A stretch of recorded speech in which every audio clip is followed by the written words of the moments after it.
Hello friends, तो मैं हूं आपका होस्ट एंड दोस्त। तो फिर से स्वागत करता हूं आपका एक और नई वीडियो में। तो आज का टॉपिक हम काफ़ी ज़्यादा इंटरेस्टिंग लेके आए हूँ आप सभी के लिए।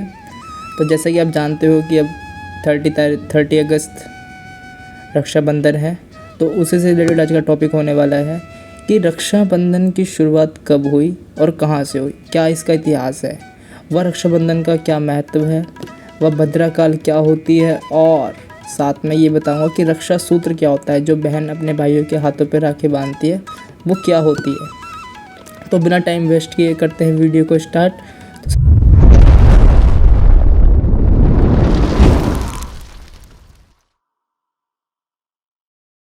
तो सबसे पहला टॉपिक है हमारा रक्षाबंधन की शुरुआत कब हुई और वह इसका इतिहास क्या है। तो सबसे पहली चीज़ बताना चाहूँगा, एक हिंदू शास्त्र के अनुसार श्रीमद् भगवद गीता में इसका उल्लेख भी है कि जब एक बार भगवान विष्णु वामन अवतार लेके राजा बलि के यहाँ भिक्षा लेने जाते हैं, तो राजा बलि की एक खास बात थी कि जब भी उनके कोई द्वार पर भिक्षा लेने जाता था तो वो खाली हाथ नहीं जाता था। तो ऐसे में भगवान विष्णु वहाँ उसके परीक्षा लेने के लिए उसके द्वार पर जाते हैं। जिस समय वो भिक्षा लेने जाते हैं तो उस समय वह यज्ञ कर रहा होता है। तो ऐसे में जब भगवान विष्णु उसके द्वार पर पहुंचते हैं तो वो कहते हैं कि मुझे भिक्षा चाहिए राजा बलि से। तो द्वारपाल जाके राजा को बताता है कि कोई ब्राह्मण बालक आपसे भिक्षा लेने के लिए आया है। तो ऐसे में राजा बलि उस बालक से मिलने जाते हैं और वह कहते हैं, हाँ जी महाराज, आपको क्या चाहिए। तो भगवान विष्णु कहते हैं, सिर्फ मुझे 3 पग भूमि चाहिए। तो राजा बलि उनको 3 पग भूमि देने के लिए तैयार हो जाते हैं। तो पहले पग में भगवान विष्णु पूरा धरती नाप देते हैं और दूसरे पग में पूरा आकाश पाताल सब। जब तीसरा पैर रखने की बारी आती है तो राजा बलि शरणागतम करके उनके आगे हाथ जोड़ देता है। तब फिर भगवान विष्णु उस पर अति प्रसन्न होकर उसके यहाँ एक द्वारपाल की नौकरी करने लगते हैं।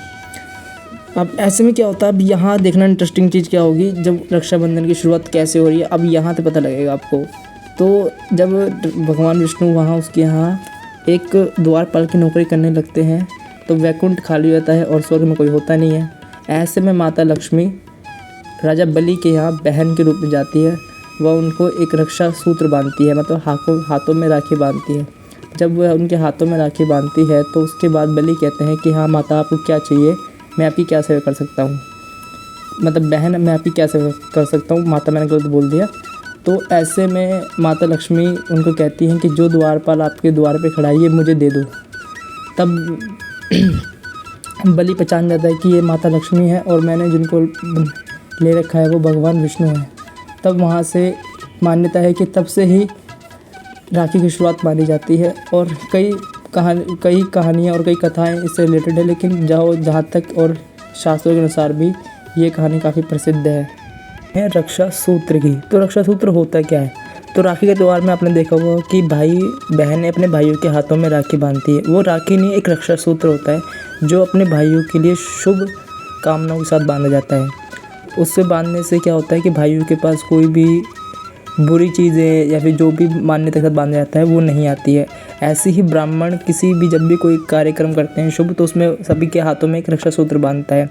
रक्षा सूत्र का भी इतिहास काफ़ी पुराना है। जैसे कि एक बार राजा इंद्र दैत्य से युद्ध कर रहे थे, तो उस समय उनको काफ़ी हार हो रही थी।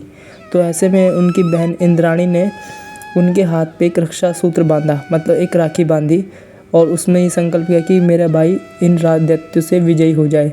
तो उनके इस शुभ संकल्प के साथ राजा इंद्र विजयी हुए। और रक्षा सूत्र बांधते समय एक मंत्र बोला जाता है जो मैं भी आपको डिस्प्ले पे शो करूँगा। इस मंत्र को बोलते हुए रक्षा सूत्र बांधा जाता है। हम बात करते हैं भद्राकाल की। तो भद्रा होती क्या है, तो भद्रा भगवान सूर्य देव की पुत्री है, वह शनि देव की बहन है। लेकिन भद्रा ना भगवान शनि की तरह काफ़ी कठोर व काफ़ी क्रोधित स्वभाव की है। तो ऐसे में उनके क्रोध को शांत करने के लिए भगवान ब्रह्मा जी ने उनको पंचांग में एक विशेष स्थान दिया। तो क्या होता है ना कि भद्रा एक समय होता है जो नेगेटिव होता है। उस समय में कोई भी शुभ कार्य नहीं किया जाता, जैसे कि कहीं यात्रा करनी हो, विवाह करना हो, कुछ भी करना हो, तो वो समय काफ़ी अच्छा नहीं मानता। और इसमें एक ना आपको छोटी सी स्टोरी में बताता हूँ कि भद्रा भगवान राम के ज़माने से है। जैसे कि भगवान राम के ज़माने से नहीं, इसकी मान्यता भगवान के राम जी के ज़माने से ही मानी जाती है। जैसे रावण की बहन थी सुपर्णखा, तो उसने क्या करा, राखी का त्यौहार था, मतलब रक्षाबंधन त्यौहार था, तो उसने जो रावण को राखी बांधी थी वो भद्रा के समय के अंदर बांधी थी, जिससे कि रावण का फिर वहाँ से विनाश होता शुरू हो गया।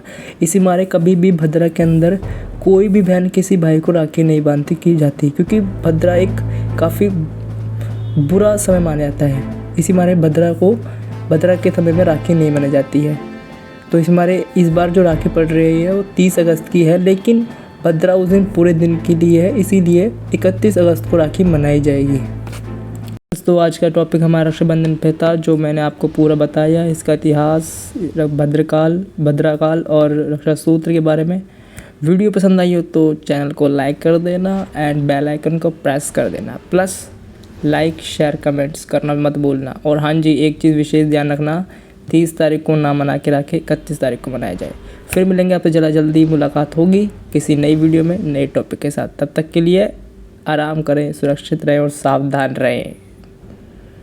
जय हिंद, जय भारत।